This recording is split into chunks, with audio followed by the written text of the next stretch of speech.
సహోదరి సహోదరులు దయచేసి వినండి. మన జీవితం చాలా విలువైంది, కానీ దాన్ని మనం చాలా చీప్గా మార్చేసుకుంటున్నాం. సారాయి బాటిల్కి ఈ శరీరాన్ని ఇచ్చేస్తున్నాం, వేశ్యకు శరీరాన్ని ఇచ్చేస్తున్నాం, 1000 రూపాయలకి శరీరాన్ని ఇచ్చేస్తున్నాం, తుచ్చమైన నీచమైన అల్పకాల పాప భోగాలకు ఈ శరీరాన్ని ఇచ్చేస్తున్నాం.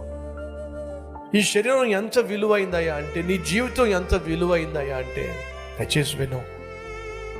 అది మళ్ళా కొనుక్కోవాలి, నువ్వు కొనుక్కోవాలి అని ఆశపడుతున్నట్లయితే తనకున్న ఒకే ఒక్క ఆధారం ఏంటి తెలుసా? లేక విలువైన ఈ జీవితాన్ని తుచ్చమైన నీచమైనటువంటి కార్యకలాపాల కోసం నువ్వు అమ్మేసుకుంటున్నప్పుడు, దాన్ని కొనాలి అని దేవుడు ఆశించినప్పుడు ఆఖరికి ఏం జరిగిందో తెలుసా? దేవుడే పరలోకము నుండి భూమి మీదకు దిగి రావాల్సి వచ్చింది. ఎందుకని? విలువైన నీ జీవితాన్ని